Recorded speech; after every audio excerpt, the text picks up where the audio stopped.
بسم اللہ الرحمن الرحیم۔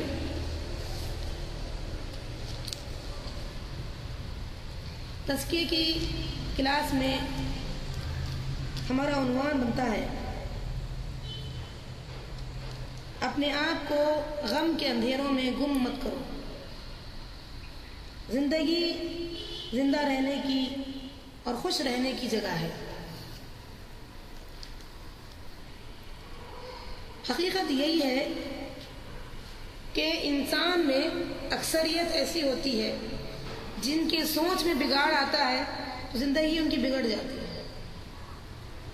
مین چیز اس کی سوچ ہے۔ سوچ اگر اچھی ہو اور سمجھدار ہو تو وہ چاہتا یہی ہے کہ اللہ نے جو زندگی ہمیں بخشی ہے، جو عقل دیا ہے ہمیں، اس کا ہم صحیح فائدہ اٹھاتے ہوئے بہترین سوچ سے بہترین زندگی گزاریں۔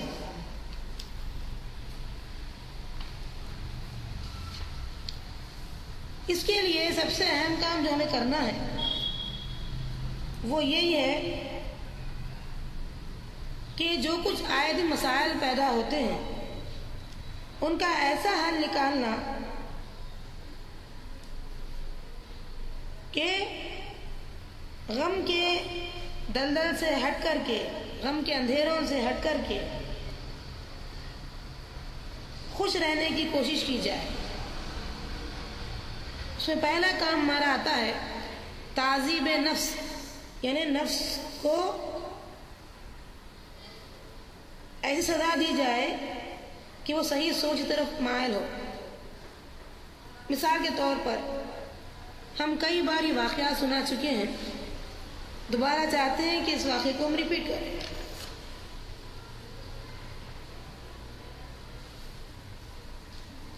جیسے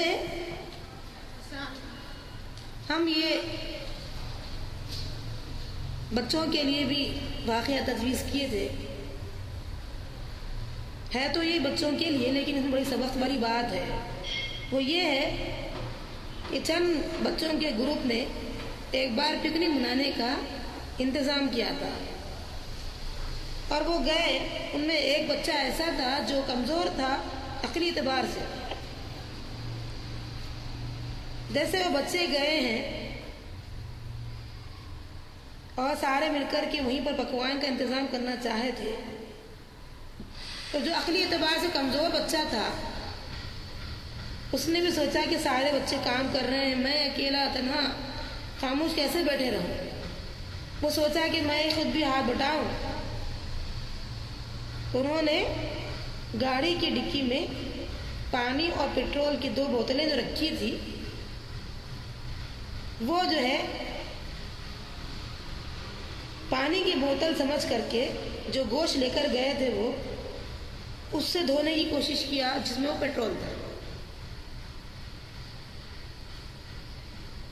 سارے بچوں کو پتا چلا کہ یہ بیچارہ ہمدردی کے لیے کام کیا ہے، اس کو ڈانٹ ڈپٹ کرنے سے مزاق کرکرا ہو جائے گا۔ انہوں نے خاموشی کا اظہار کیا، غصے کو پی گئے اور بخوشی انہوں نے یہ کہا، میاں تم تو بہتر کام کرنے کی کوشش کیے لیکن تم سے نہیں ہو سکا ہے، لہذا کوئی بات نہیں ہے، ہم آج دوپہر کا کھانا روٹی اور چائے سے کر لیں گے۔ اس طرح انہوں نے پکنک کو خراب بھی نہیں کی اور خوب مزے کیے اور بڑا اچھا وقت گزارا۔ یہ صرف سوچ پر ہوتا ہے۔ اگر اس پر جو کام ہونا تھا ہو گیا، اگر انسان اتنا سوچتے بیٹھ جائے تو مزہ کرکرا ہو جاتا ہے۔ جو وقت بتنا تھا اچھے سے انداز میں وہ بھی جو ہے خراب ہوتا ہے۔ تو یہ صرف سوچ پر ہوتا ہے۔ مطلب یہ ہے کہ اس بات پر کھڑے کیوں؟ جو ہو چکی تھی وہ ہو گئی، بس ختم۔ اب جس کے ہوئے بنا چارہ بھی تو نہیں تھا۔ یہ چیزیں ہوتی ہیں تعذیب نفس کے اندر۔ نفس کو فوری طور پر کنٹرول میں لا لینا چاہیے، اس سے زندگی بہت بہتر ہوتی ہے۔ اگر آپ کے کڑنے سے وہاں کچھ فائدہ ہوتا تو شاید کوئی بات ہوتی، لیکن الٹا نقصان ہوتا۔ اور جب دماغ پر غصے کا اثر ہوتا ہے تو کافی دیر لگتا ہے ٹھنڈا ہونے کے لیے. اسی طریقے سے میں چاہتی ہوں کہ آپ تمام کے سامنے یہ بات رکھوں کہ چھوٹی موٹی جو باتیں ہوتی ہیں اس کو انسان اتنا زیادہ اہمیت نہ دے. مثال کے طور پر چند بچوں کی میں مثال لوں کہ ایک گاڑی جس کی بیٹری نہیں چل رہی تھی، دوسرے نے کہا میاں میری بیٹری یوز کرو. وہ ایسے جو ہے استعمال میں لا لیا اس کو کہ وہ گاڑی تیزی سے جو بچہ استعمال میں لا رہا تھا اسی کے پیر پہ گزری اور بہت کافی چوٹ آئی. لیکن وہ مسکراتے ہوئے بڑی ہمت سے دیکھا اور کہا چلو بھائی کوئی مسئلہ نہیں ہے. چاہتا تو وہ آسمان اپنے سر پر اٹھا لیتا، ایسا آسمان پر سر پر اٹھا لے کر تکلیف شدت سے اضافہ دوسروں میں بھی کر دیتا تھا. کیا کیا، ایسے کیوں کیا، چیخ و پکار سے کیا فائدہ، جو ہونا تھا وہ ہو گیا.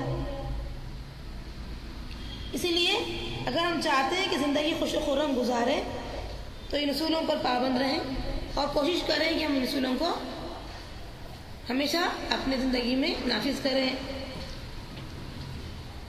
مثال کے طور پر گھر کے جو مسائل ہوتے ہیں ان میں کبھی ایسا ہوتا ہے کہ آپ نہ چاہتے ہوئے کام ہو جاتا ہے.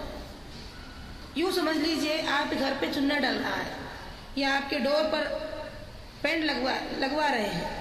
اتفاقی بات یہ ہوئی کہ آپ چلتے چلتے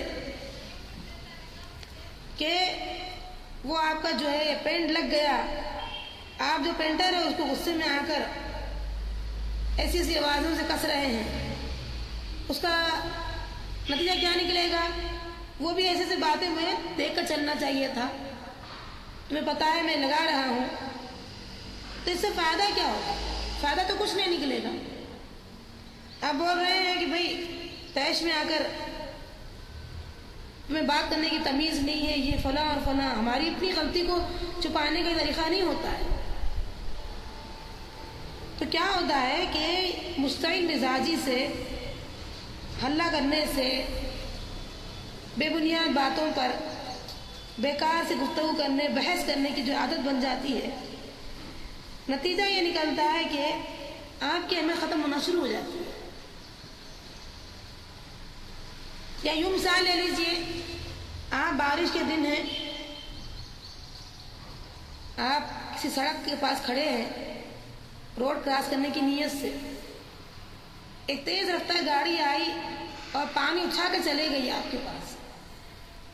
اگر آپ بآواز بلند جو کچھ کہہ رہے ہیں، وہ تو بیچارہ چلے گیا، کیا وہ آپ کی تکلیف کو سمجھا؟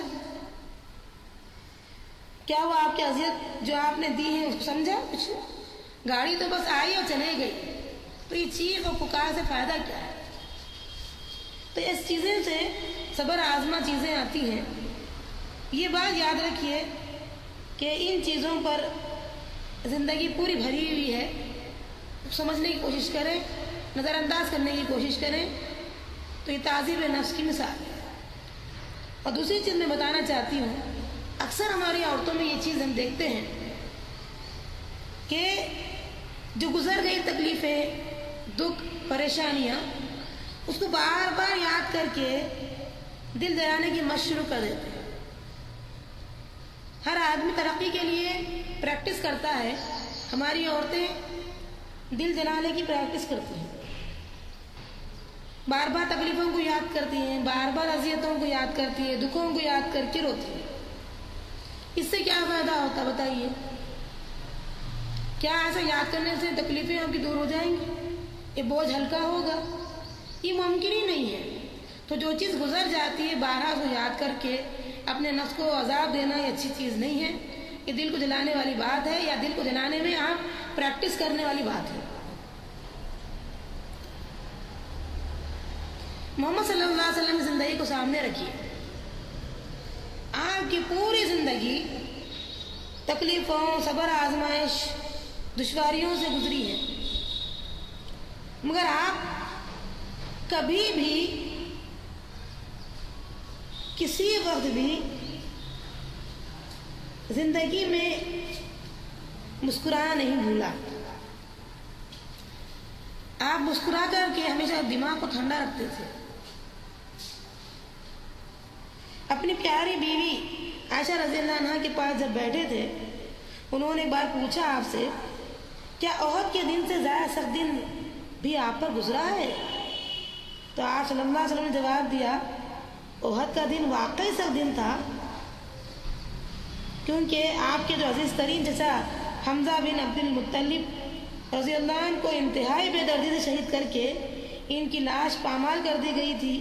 ناک کان کاٹ لیے گئے تھے، پیٹ چیر دیا گیا تھا، جسم کے ٹکڑے ٹکڑے کر دیے گئے تھے. خود رسول اللہ صلی اللہ علیہ وسلم کے دندان مبارک ٹوٹ گئے تھے، چہرہ زخمی ہو گیا تھا، خون بہنے لگا تھا. اس دن آپ کے 70 صحابہ شہید ہو گئے تھے. مدینہ پہنچے تو 70 افراد کم ہو گئے تھے.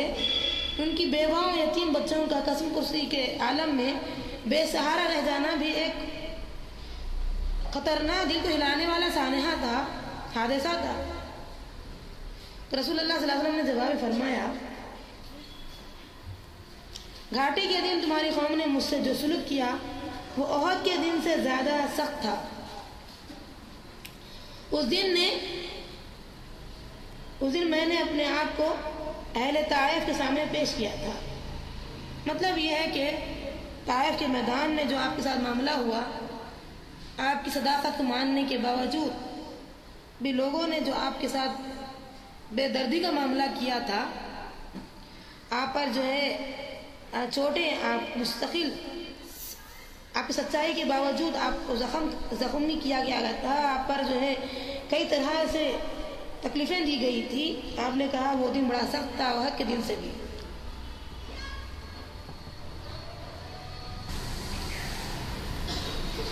نبی صلی اللہ علیہ وسلم اس جو سخت دن کے بارے میں بتائے ہیں، جو طائف کے دن پر گزرے ہیں، اور طائف والوں نے جو کچھ کیا ہے آپ صلی اللہ علیہ وسلم کے ساتھ، پھر اس کے بعد آپ نے اتنے مصائب و آلام کے باوجود رات اور دن ایک مطمئن زندگی کا نادر نمونہ بن کر بتائے. اس لیے کہ اپنے آپ کو غم کے اندھیروں میں گم نہیں کرنا چاہیے. اللہ نے زندگی زندہ رہنے کے لیے دی ہے، اور زندہ رہنے اور خوش رہنے کی کوشش کیجیے. اور ایک اس میں سبق ہم کو یہ ملتا ہے کہ مسئلے کا ایسا حل نکالنا جو دراصل اس کا حل ہی نہیں ہے،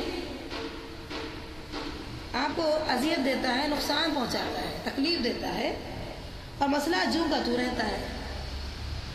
تو مسئلے کا ایسا حل نکالنے کی کوشش کیجیے اس میں مسئلہ بھی حل ہو جائے، کام بھی بن جائے، آپ خوش بھی رہیں.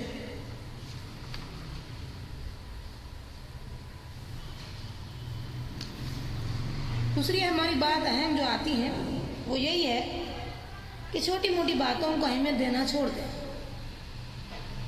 تب انشاءاللہ ہم زندگی سے لطف اٹھائیں گے. کیونکہ ہم دیکھتے ہیں زندگی کے اندر بعض ایسے مشکلات ہیں جن کا کوئی حل ہی نہیں ہے. مثال کے طور پر میں آپ سے کہوں کہ گرمی کا اگر موسم آ جائے، اب گرمی کی آپ شکایت کرنا شروع کر دیں، کیا شدید گرمی ہے، تو کیا آپ کی مذمت کرنے سے، شکایت کرنے سے اس شدت میں کمی آ جائے گی؟ کبھی نہیں ہو سکتا.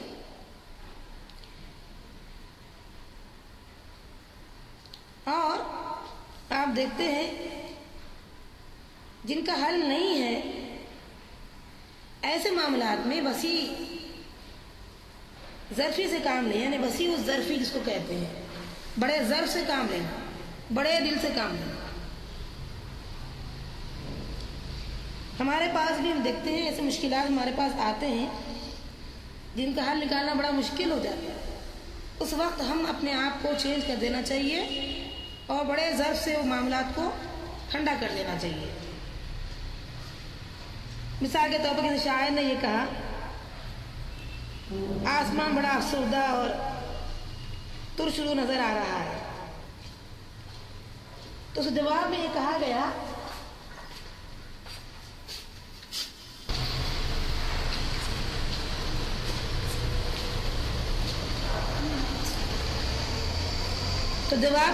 گیا شاعر کے مسکرا کے دیکھو آسمان کو یہی کافی ہے. کسی نے بڑی خوبی سے یہ کہا، اس کے شعر کا مطلب بتا رہی ہوں کہ مشرق کی جو ہوا آ رہی ہے بڑی تیز ہے. اب مطلب یہ کہ نہیں آنا چاہیے، مطلب یہ ہوا کہ نہیں آنا چاہیے. وہ تو ہوا آئے گی، آپ کے تیز بولنے سے وہ رک تو نہیں جائے گی. لہذا مسکراؤ، افسوس کرنے سے وہ ہوا جو ہے لوٹ تو نہیں جائے گی. کسی نے یہ کہا کہ وہ جو میرا آسمان جو محبت کرتا ہے آج جو ہے وہ دوزخ کا گڑھا بن چکا ہے میرے لیے. تو میں نے اس کو جواب دیا، اپنے دل کے مالک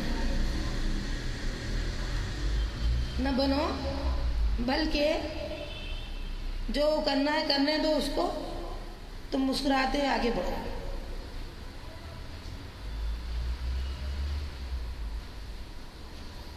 کیونکہ مسکرانا اور خوش رہنا ایک ایسی نعمت ہے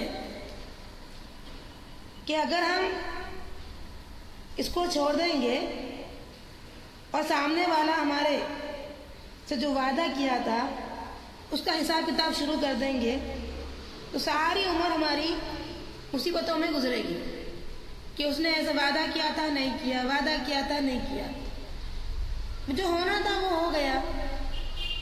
لہذا وسیع ظرفی بڑے دل کا مظاہرہ کریں، خوش و خرم رہیں، مسکراتے آگے بڑھیں. میرے والد محترم ہمیشہ یہ بات کہتے تھے، جن مشکلات کا ہم شکار بن جاتے ہیں اس کا کوئی حل نہیں ہے، تو خیر کہو، مسکراؤ، آگے بڑھو. اس سے زندگی کے اندر حوصلے بلند ہوتے ہیں. دل بڑا کرنے سے حالات سنورتے ہوئے آتے ہیں. جو چیز آج نہیں ملی کل مل جائے گی.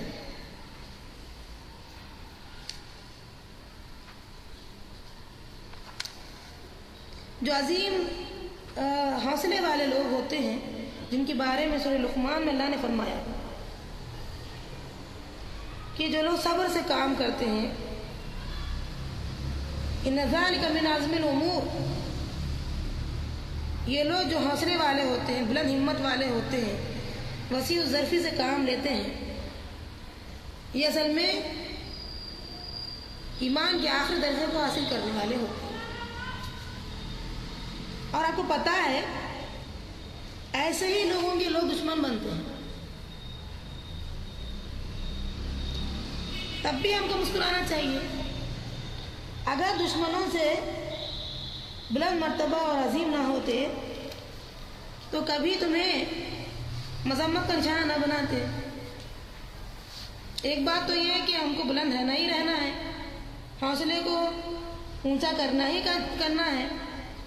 تو دوسری ہم کو جو چیز ملتی ہے وہ یہی ہے کہ لوگ ایسے ہی لوگوں کو نشان مذمت بناتے ہیں.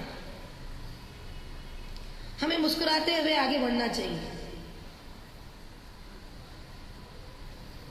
کسی نے کہا راتوں نے مجھے کڑوے گھونٹ پلائے، یعنی رات بھر میں روتے کڑوے گھونٹ پیتے سوئی یا جاگتے رہی، جو بھی.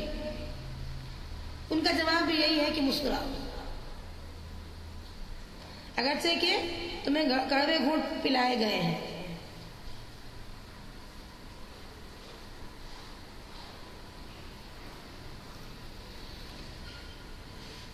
تاریخ جو تارے ہوتے ہیں وہ دبیز تہوں میں بھی ہنستے نظر آتے ہیں. یہی وجہ ہے کہ ہم ستاروں سے محبت کرتے ہیں. زندگی کا لطف اٹھانا سیکھیے. نفسیاتی جو حالت ہے انشاءاللہ اس مسکرانے کی وجہ سے کردار میں بہت اچھا لوگ اثر دیکھیں گے ہمارے.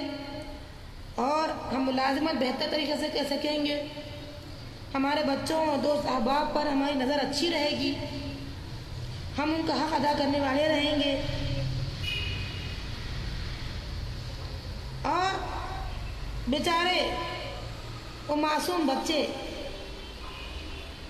جو کوئی قصور خطا نہیں کرتے ہیں، ہماری جھنجھلاہٹ کی وجہ سے، ہماری سوچ کی وجہ سے وہ سزا بھگتتے ہیں۔ ایسا نہیں ہونا چاہیے۔ نہ کرنے والے گناہ کی سزا وہ کیوں بھگتے؟ بلکہ جب بھی وہ آپ کو دیکھیں وہ خوش و خرم چہرہ ہی دیکھیں، نہ کہ آپ کو دیکھتے ہی ان کے غم اور ملال میں ایک تصویر آنکھوں کے سامنے پھر جائے اور وہی عمل وہ بھی کرتے بیٹھے۔ رسول اللہ صلی اللہ علیہ وسلم یہاں تک کہ میت پر بھی نوحہ کرنے، بیان کر کے رونے منع فرمایا۔ بعض لوگ گریباں چاک کر کرتے ہیں، ان سب چیزوں سے آپ نے منع فرمایا۔ یہی حکمت تھی کہ آدمی کی موت کے بعد اصل کام جو کرنا ہے وہ شروع کر دے، جیسے کہ اس کو نہلانا ہے، کفن پہنانا ہے، نماز جنازہ پڑھا کر کے دعاؤں کے ساتھ رخصت کرنا ہے۔ چیخ و پکار واویلا، اس سے کیا فائدہ ہے کہ زندگی اپنی تمام تر دلچسپیوں کے باوجود غم کا سامان بن جائے گی۔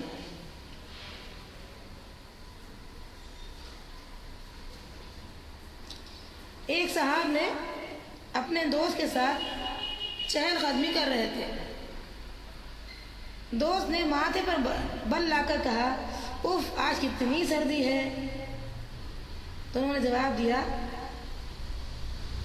اچھا یہ بولنے سے تمہارے اندر گرماہٹ آ گئی؟ وہ بولا نہیں۔ پھر مذمت کرنے کا فائدہ کیا ہوا؟ اگر یہ کہتے سبحان اللہ تو یہ بات کچھ اور ہو جاتی، ثواب بھی مل جاتا۔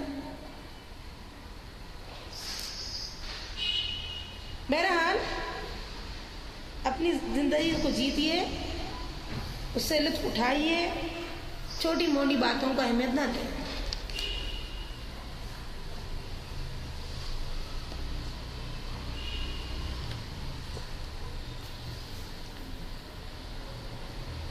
اس سے معلوم یہ ہوا کہ مسکرانا عزم ہمت والے لوگ ہی کر سکتے ہیں، اور اس سے جو ہے زندگی میں ایک حوصلہ بلند ہوتا ہے، کئی کام آسانی سے ہوتے ہیں، اور یہ تعظیم نفس کی تیسری مثال ہے۔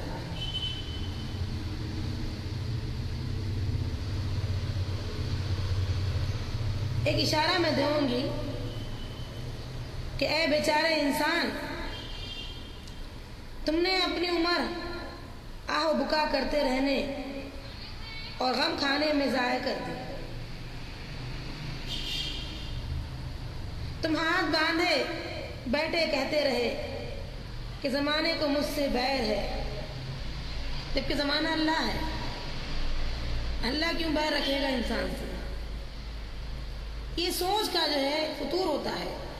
انسان کی سوچ اچھی ہو تو زندگی سے فائدہ اٹھاتا ہے اور دوسروں کو فائدہ بھی دیتا ہے، اور اس کے بلند ہمتی کی وجہ سے، حوصلے کی وجہ سے، بلند کردار کی وجہ سے لوگ بھی اس جیسا بننا پسند کرتے ہیں۔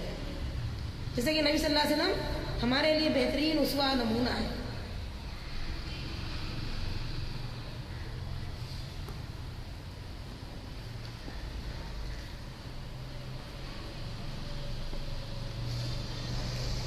اپنے آپ کو غم کے مارے ہلاک نہ کرو، یہ بہت اہم بات ہے۔ چنانچہ ہم دیکھتے ہیں ایک واقعہ ایسا ہی ہوا تھا۔ ایک صاحب جن کو شادی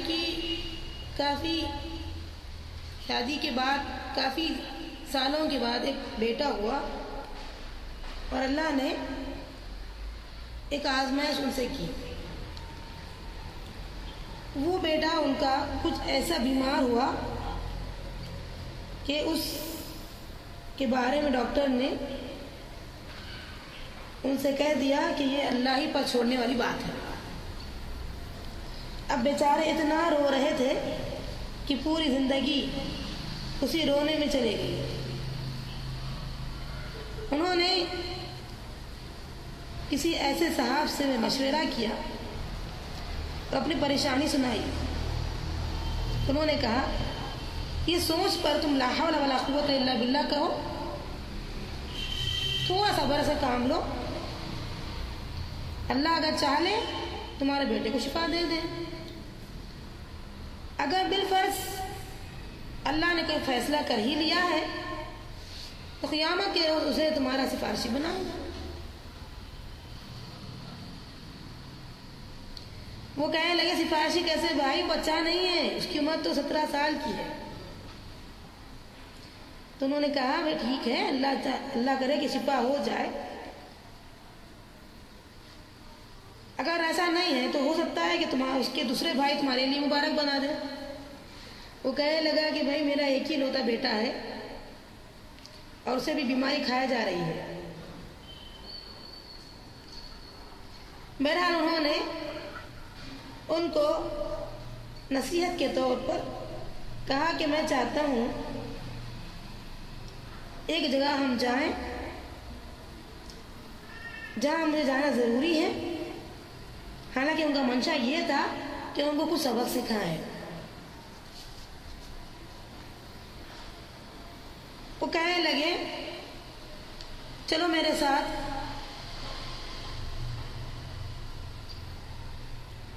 وہ گئے ایسے جگہ پر جہاں انہیں تعزیت دینی تھی. ڈاکٹر کے یہاں وہ گئے جو اپنی پوری فیملی کو اپنی کسی خاص کام کی وجہ سے رک کر کے فیملی کو بھیجتی تھی شہر سے دور شادی کے لیے.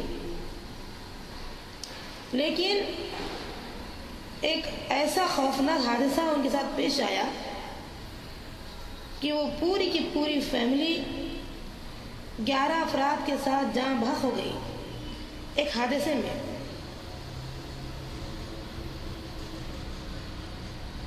ان کو پتا چلا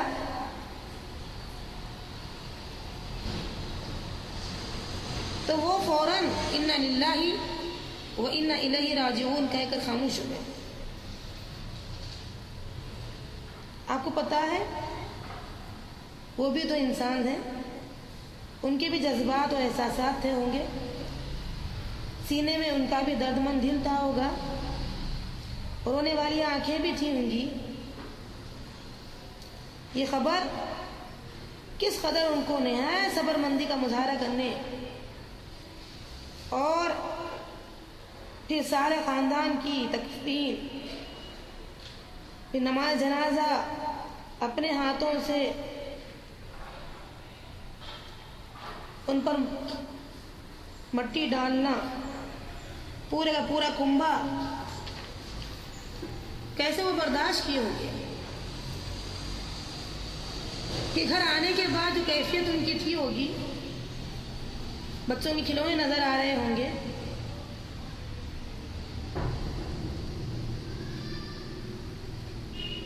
اپنی بیٹی اس کی شادی کے لیے تیاری ہو رہی تھی, وہ جوڑے, وہ رنگ برنگ کی چیزیں جو ان کی نظروں کے سامنے تھی, اب وہ بیٹی نہیں رہی اس دنیا میں. غور کیجیے, سبحان اللہ, اللہ پاک ہے جس نے انہیں صبر دیا اور ان کا دل ثابت رکھا. جو بھی ان کے پاس آتے تعزیت کے لیے ان کو دیکھ کر ایسا محسوس کرتے کہ ان پر کوئی مصیبت ہی نہیں آئی. وہ ہر ایک سے یہی کہتے ہیں انا للہ و انا الیہ راجعون. اللہ ہی کے لیے ہے جو کچھ اس نے دیا وہ لے لیا، کیونکہ اس کے پاس ہر چیز کا ایک مقررہ وقت ہے۔ یہ ہے اصل میں نہایت سمجھداری کی بات۔ اگر وہ ایسا نہ سوچتے تو یقیناً غم کے مارے مر جاتے ہیں۔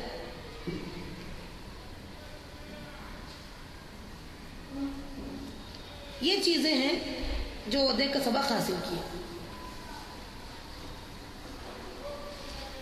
اور میں چاہتی ہوں کہ ایک واقعہ ایسا سناؤں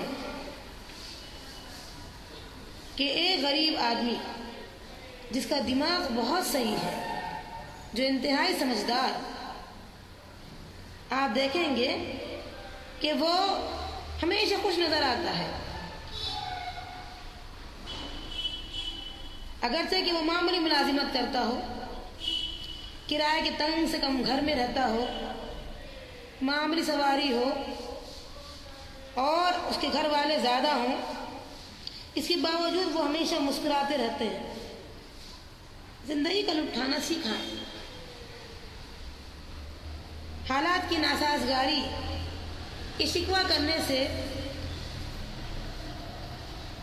یہ دور ہونے والی چیز نہیں ہے۔ زندگی میں موجود بہت سی شکایتیں انسان کی اپنی پیدا کردہ خود ہوتی ہے۔ معاملہ کرنے سے تکلیف بجائے کم ہونے کی بڑھ جاتی ہے۔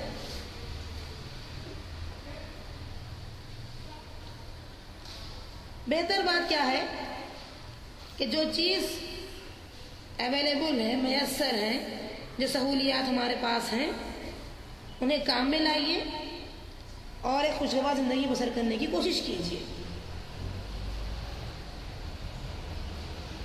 اگر ہم بوجھ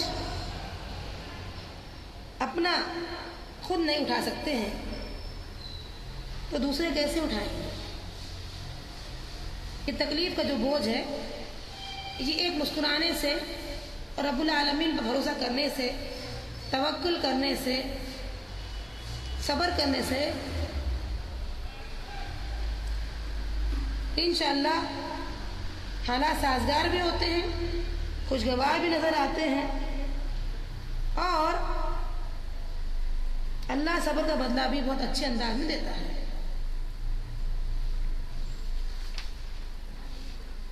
اسی لیے ضرورت ہے اس بات کی کہ اللہ نے قسمت میں جو لکھ دیا اس پر راضی ہو جائیں گے۔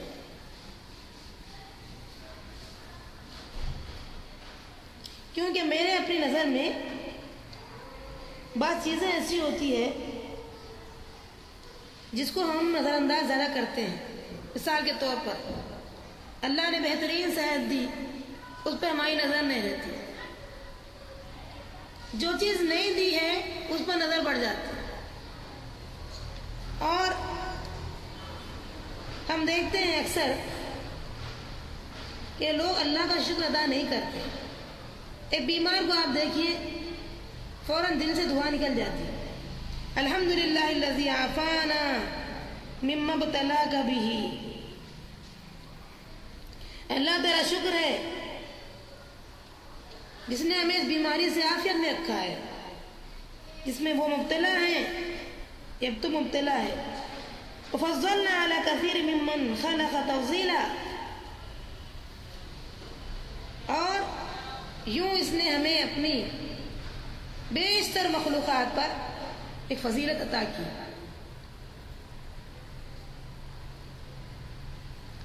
اللہ کا شکر ادا کرتے رہنا چاہیے ہمیشہ۔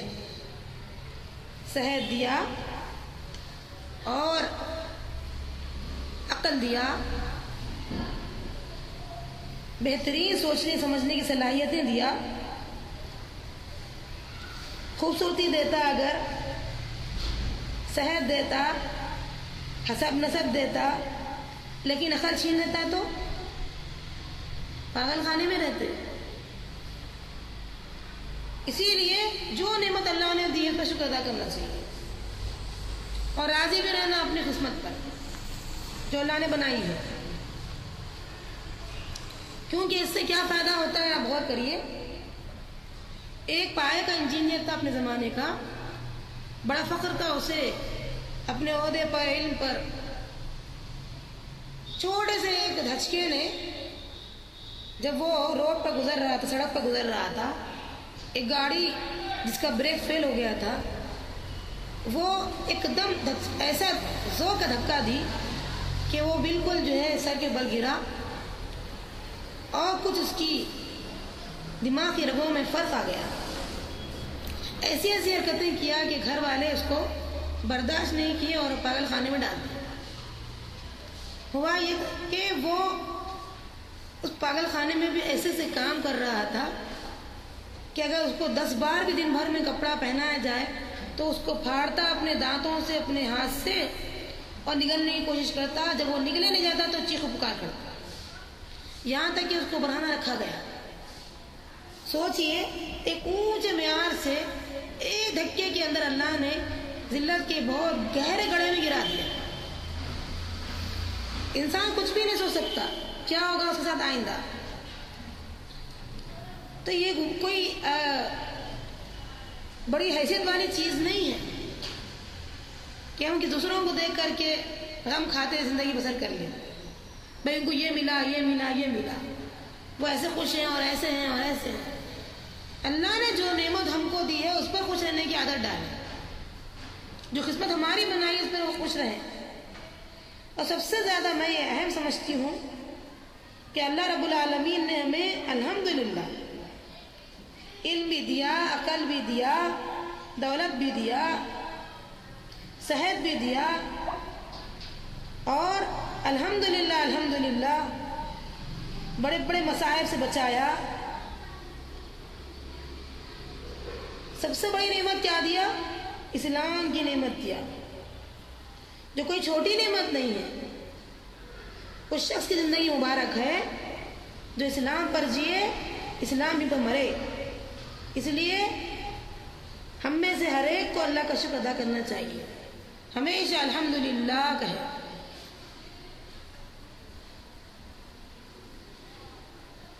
آپ دیکھتے ہیں ایسا ہمارا ایک ماحول تیار ہو جائے گا کہ ہم ہمیشہ اللہ کا شکر ادا کرتے رہیں گے.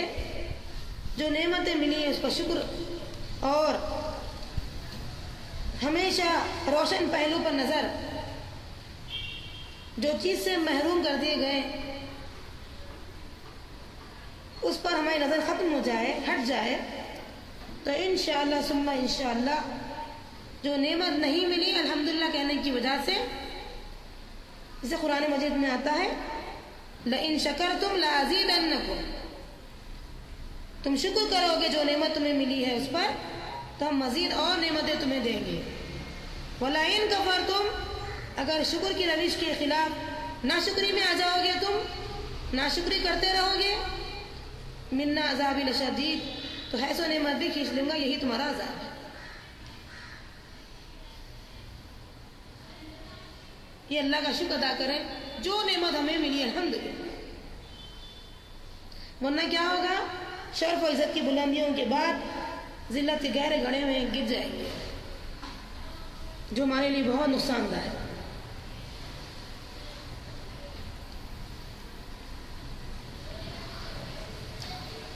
اس طریقے سے آپ دیکھیں گے ابو عبیدہ نامی جو صحابی گزرے ہیں، یہ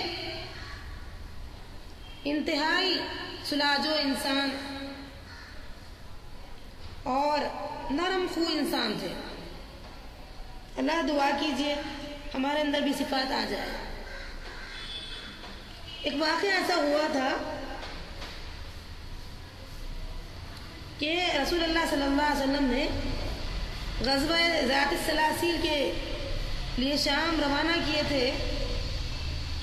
عمر بن عاص رضی اللہ عنہ کو سپہ سالار بنا کر کے. عمر بن عاص نے دیکھا کہ بڑی فوج ہے دشمن کی، تو ایک اور مزید کمک جس کو کہتے ہیں ان کو بھیجنے کے لیے کہا کہ ہمارے لیے ہماری تعداد انتہائی ناکافی ہوں گی، کیونکہ جو دشمن کی جو تعداد ہے بڑی تعداد ہے. چنانچہ نبی صلی اللہ علیہ وسلم نے ان کے اس طلب کرنے پر کمک کو بھیجا. کمک کہتے ہیں ایسی جماعت ایسا لشکر فوجیوں کا جو مدد کے لیے بھیجا جائے. یہ لشکر کے امیر اب جو بھیجے جا رہے تھے ان کو ابو عبیدہ کو بنایا گیا. جب روانہ ہو رہے تھے ابو عبیدہ لشکر کے امیر بن کر، تو روانگی کے وقت آپ صلی اللہ علیہ وسلم نے ابو عبیدہ سے کہا، دیکھو ابو عبیدہ، عمر بن عاص سے اختلاف نہیں کرنا. جب وہ روانہ ہوئے شام کے علاقے میں پہنچے تو عمر بن عاص کے پاس پہنچتے ہی ابو عبیدہ سے انہوں نے عمر بن عاص نے کہا، آپ تو صرف کمک کے طور پر آئے ہیں نا، لشکر کا سپہ سالار تو اب میں ہی ہوں. فوراً ابو عبیدہ نے بات کو سمجھ لیا جو رسول اللہ صلی اللہ علیہ وسلم نے فرمایا تھا. انہوں نے کہا ٹھیک ہے بھائی، آپ ہی سپہ سالار رہیں گے، کوئی مسئلہ نہیں ہے. میں اب تک جو آیا تھا وہ کمک کا سپہ سالار بن کر آیا تھا، کوئی مسئلہ نہیں ہے.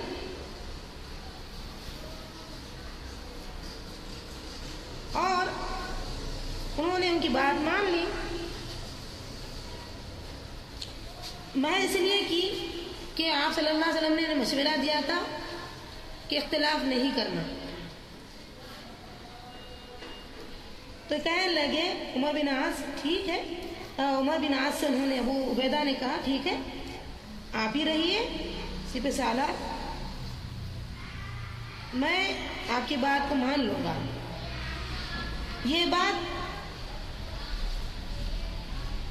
جنگ کے ختم پر عوف بن مالک نے مدینہ پہنچے تو رسول اللہ صلی اللہ علیہ وسلم سے مل کر کہہ دی کہ ابو عبیدہ کوئی جھگڑا نہیں کیے، حالانکہ ان کی مدد کے لیے آئے تھے، سپہ سالار تھے، لیکن کوئی جھگڑا انہوں نے نہیں کیا. اور پھر درمیان میں ہونے والی گفتگو کے متعلق بتایا کہ ابو عبیدہ اس قسم کے انسان ہیں. تو آپ نے فرمایا اے اللہ ابو عبیدہ پر رحم کرے. انہیں بڑی دعا دی ان کے حق میں، کیونکہ انہوں نے مین جو کام تھا اس کو سنبھالنے کی کوشش کی کہ ہمیں اسلام کو ترقی دینی ہے، اللہ کی زمین پر اللہ کا بول بالا کرنا ہے، نہ کہ یہ چھوٹی چھوٹی باتوں پر اہمیت دے کر کے تاریخ پہلوؤں سے پہلے انہوں نے روشن پہلو پر نظر ڈالی تاکہ زندگی بہتر سے بہتر گزرے. اس سے فائدہ کیا ہوا؟ اللہ کے رسول سے دعا ملی اور زندگی بہتر گزری، کام بھی پورا ہو گیا. لہذا تعذیب نفس یہ بھی ہے کہ جیسا جیسا موقع آئے ہم اپنے کام میں تبدیلی لائیں، سمجھنے کی کوشش کریں، اس سے فائدہ ہوگا.